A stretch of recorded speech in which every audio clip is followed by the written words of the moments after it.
El 31 de agosto de 1997, París despertó con una noticia que parecía imposible. Diana Spencer, la princesa de Gales, la mujer que había desafiado a la monarquía británica con una sonrisa frágil y una fuerza inmensa, había muerto después de un accidente en el túnel del alma. Horas antes, un Mercedes negro había salido del Hotel Ritz con Diana Dodi Fayed, el conductor Henry Paul y el guardaespaldas Trevor Rees Jones. Detrás de ellos, los paparazzi aceleraban en motocicletas. En segundos, la persecución terminó en tragedia. Dodi y Henry Paul murieron en el acto. Diana fue llevada al hospital, pero a las 4 de la madrugada, se confirmó lo que el mundo no quería escuchar. La princesa del pueblo había muerto a los 36 años. Para entender por qué esa muerte paralizó al planeta hay que volver al principio. Diana Frances Spencer nació el 1 de julio de 1961 en Park House, dentro de la finca real de Sandringham, en Norfolk, Inglaterra. No nació en un palacio, pero desde su primer día, estuvo rodeada por la aristocracia y la realeza. Su padre Edward John Spencer era vizconde de Althorp y pertenecía a una de las familias más antiguas de Gran Bretaña. Su madre, Frances Ruth Roach, también venía de un ambiente noble y tenía vínculos cercanos con la corte. La familia Spencer parecía perfecta desde fuera, pero por dentro estaba marcada por heridas profundas. Edward y Frances se casaron en 1954 en la abadía de Westminster. Tuvieron 5 hijos, Sarah Jane John, Diana y Charles. John murió pocas horas después de nacer, una pérdida que dejó una sombra dolorosa en el hogar. Años después, el matrimonio se rompió. En 1967, cuando Diana tenía apenas 6 años, sus padres se divorciaron. Ella quedó al cuidado de su padre y creció con la sensación de que el amor podía desaparecer de un día para otro. Su educación tampoco fue la historia de una alumna brillante destinada a los grandes títulos académicos. En 1970 fue enviada a Riddlesworth Hall School. En 1974 pasó al internado West Heath en Kent. Allí vivió algunos de los días más felices de su juventud, pero tuvo dificultades con los estudios y reprobó exámenes importantes 2 veces. Sin embargo, tenía talento para la música, la natación y el baile. Era sensible, observadora y tímida, pero cuando alguien la hacía sentir segura, podía llenar una habitación con calidez. En 1977, Diana fue enviada a Suiza al Instituto Alpin Wiedemannet, una escuela de perfeccionamiento para jóvenes de alta sociedad. Allí no se preparaba a las chicas para una carrera convencional, sino para moverse con elegancia en salones aristocráticos, cenas formales y actos sociales. Ese mismo año, en la finca familiar de Althorp, Diana conoció al príncipe Carlos. Ella tenía 16 años.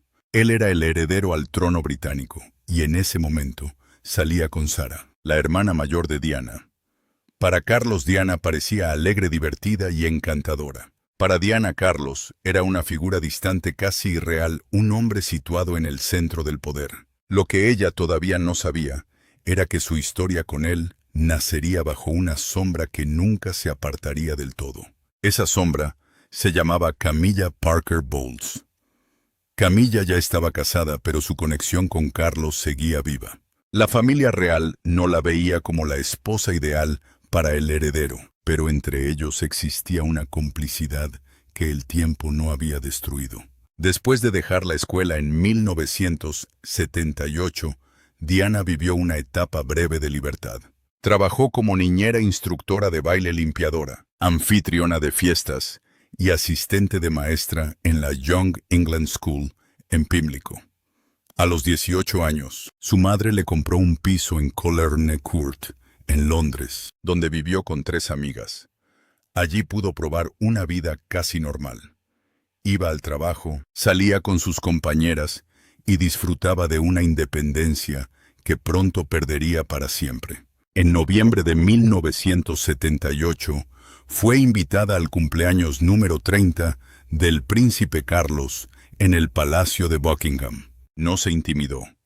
Observó, sonrió y dejó una impresión favorable. En agosto de 1979, Lord Mountbatten, tío abuelo de Carlos, y figura paternal para él, Carlos quedó devastado y buscó consuelo en Camilla. Aún así, la presión por encontrar una esposa adecuada crecía. En julio de 1980, Carlos y Diana se reencontraron en una fiesta. Él la trató con especial atención y ese gesto marcó el inicio del noviazgo que cambiaría la historia británica. En septiembre de 1980, Diana fue invitada al castillo de Balmoral, la residencia escocesa de la reina Isabel II. Aquella visita fue mucho más que una estancia familiar. Era una prueba no escrita. La futura esposa del heredero debía saber comportarse, conversar, respetar los códigos de la familia real y soportar la mirada de todos. Diana pasó la prueba. La reina la encontró encantadora. Desde ese momento, su vida privada empezó a desaparecer. Carlos le propuso matrimonio el 6 de febrero de 1981 en el castillo de Windsor. Diana aceptó. El 24 de febrero se anunció oficialmente el compromiso. Durante la entrevista con la BBC, el periodista les preguntó si estaban enamorados. Diana respondió con seguridad que sí. Carlos, en cambio, pronunció una frase que quedaría como una herida abierta. Dijo lo que sea que signifique el amor. Para millones de espectadores pudo parecer una torpeza. Para Diana, fue una advertencia. Después del compromiso, Diana fue trasladada a Clarence House para prepararse para su vida real. Tenía 19 años. Había dejado atrás su piso, sus amigas y su libertad. Estaba rodeada de protocolos, personal de palacio y reglas que no siempre entendía. La presión aumentaba cada día. Miles de cámaras la perseguían. Cada vestido, cada gesto, cada mirada era analizado. En ese ambiente nació una de sus luchas más dolorosas, la bulimia. Diana confesaría años más tarde que el trastorno comenzó poco antes del compromiso, alimentado por la ansiedad, la inseguridad y la frialdad que sentía a su alrededor. La presencia de Camilla no era una fantasía de celos, era real. Poco antes de la boda, Diana encontró en la oficina de Carlos un paquete con un brazalete grabado con las iniciales IF, los apodos privados que Carlos y Camilla usaban entre ellos. Para Diana, fue una confirmación brutal. Antes de llegar al altar, ya sentía que había otra mujer en su matrimonio. Cuando enfrentó a Carlos, él restó importancia al asunto y lo presentó como un regalo de despedida. Pero Diana entendió algo esencial. La corona podía organizar una boda perfecta, pero no podía fabricar amor. El 29 de julio de 1980, y uno más de 750 millones de espectadores de 74 países vieron la boda de Carlos y Diana en la Catedral de San Pablo. El vestido de Diana, diseñado por David y Elizabeth Emanuel, era de tafetán de seda color marfil, con mangas voluminosas y una cola de 25 pies. La imagen era deslumbrante. Londres celebraba. En el balcón del Palacio de Buckingham, el beso de los recién casados encendió la euforia de la multitud. La luna de miel fue el despertar más duro. En el yate real, Britannia, Carlos parecía más interesado en leer, pintar y mantener sus rutinas que en acercarse emocionalmente a su joven esposa. Diana encontró fotos de Camilla en la agenda de Carlos y descubrió objetos que mantenían viva aquella relación. Lo que debía ser el comienzo íntimo de un matrimonio se convirtió en una confirmación de abandono. Carlos no sabía cómo manejar el llanto de Diana. Diana no sabía cómo respirar dentro de una unión donde se sentía invisible. A pesar de todo, hubo una luz. En 1982 nació el príncipe William. En 1984 nació el príncipe Harry. La maternidad transformó a Diana. Ella decidió ser una madre presente, cercana y afectuosa. No quería que sus hijos crecieran solo entre niñeras, pasillos palaciegos y normas frías. Elegía su ropa, los llevaba a la escuela, asistía a sus actividades y se agachaba para abrazarlos en público. Ese gesto, tan común para cualquier madre, era casi revolucionario dentro de la realeza. Pero en el matrimonio la distancia crecía. El nacimiento de Harry fue especialmente doloroso. Diana sabía que esperaba un niño, pero Carlos deseaba una niña. Según el relato del transcript, cuando Harry nació, Carlos reaccionó con decepción por el sexo del bebé y por su pelo rojo. Para Diana, aquel comentario confirmó que no solo ella se sentía rechazada, sino también el hijo que acababa de traer al mundo. Desde entonces, la fractura se hizo más profunda. Para 1986, el matrimonio de Carlos y Diana era casi una representación pública. En actos oficiales sonreían, pero la tensión era visible. La prensa comenzó a notar la frialdad. Carlos volvió a acercarse a Camilla. Diana, herida y sola, también buscó consuelo fuera del matrimonio. Se habló de una relación emocional con su guardaespaldas, Barry Manaki, alrededor de 1985. Manaki fue reasignado en 1986 y murió poco después en un accidente de motocicleta. Diana diría más tarde que en esa época se había enamorado profundamente de alguien y que su muerte la había devastado. La relación más conocida de Diana fue con James Hewitt, su instructor de equitación. Comenzó alrededor de 1986 y se extendió hasta 1991. Hewitt le daba atención, escucha y afecto, justo lo que ella no encontraba en Carlos. Durante años se especuló con que Harry era hijo de Hewitt por su pelo rojo, pero el propio Hewitt negó ese rumor al afirmar que su relación con Diana empezó 2 años después del nacimiento de Harry. Aún así, la vida privada de Diana se había convertido en combustible para un público que consumía cada detalle de su dolor. El matrimonio se desintegraba, pero el palacio intentaba mantener la fachada. La regla no escrita era no quejarse y no explicar. La familia real prefería el silencio, incluso cuando el silencio destruía a quienes vivían dentro. Diana entendió que si no contaba su versión, otros contarían la historia por ella. Entonces llegó 1992, el año que la reina Isabel II llamaría su annus horribilis, su año horrible. En 1992 se publicó Diana, Her True Story, el libro de Andrew Morton. Para muchos parecía otro libro de escándalos reales. En realidad era la voz secreta de Diana. Ella había colaborado de manera encubierta a través de su amigo James Coldhurst. En esas páginas se revelaron su lucha contra la bulimia, su desesperación, el dolor por la relación de Carlos con Camilla y la historia del brazalete con las iniciales G y F. El impacto fue enorme. La imagen de Diana dejó de ser la de una princesa ingenua y se convirtió en la de una mujer atrapada dentro de un sistema implacable. El palacio negó que Diana hubiera participado, pero el daño ya estaba hecho. En agosto de 1992, otra crisis golpeó a la familia real. Una conversación privada entre Diana y James Gilby fue filtrada a la prensa. El escándalo fue conocido como Squidgygate. La cinta mostraba a una Diana vulnerable, cansada y atrapada.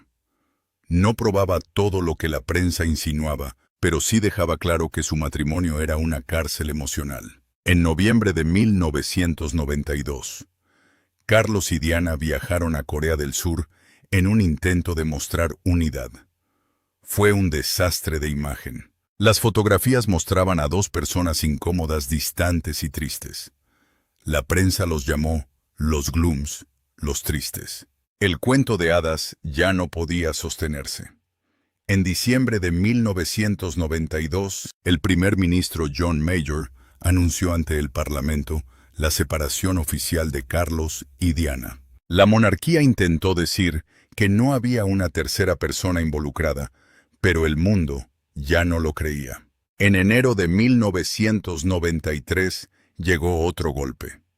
Se filtró una conversación íntima de 1989 entre Carlos y Camilla.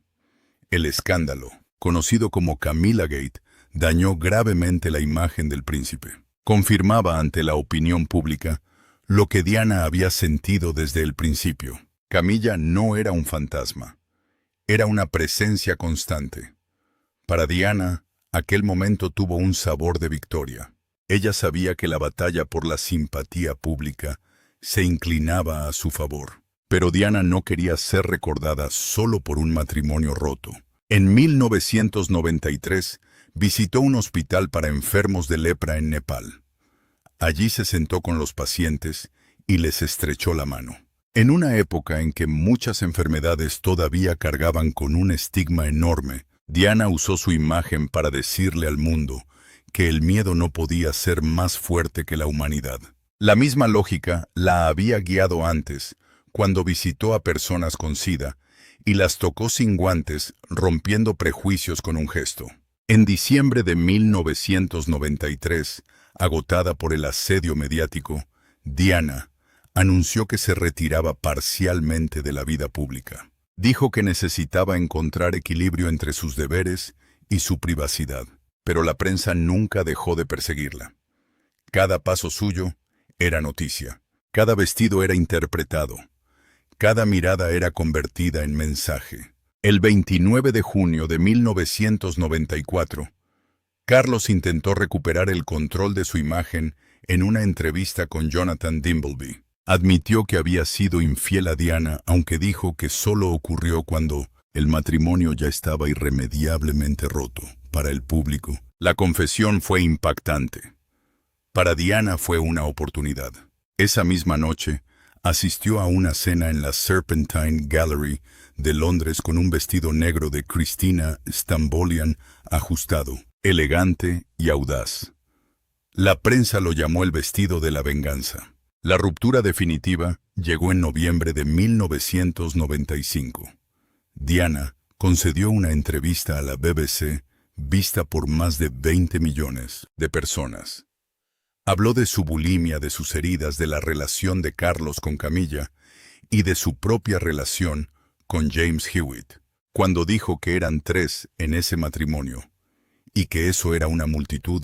La frase se convirtió en historia. También puso en duda que Carlos fuera adecuado para ser rey, para la corona. Aquello fue una bomba.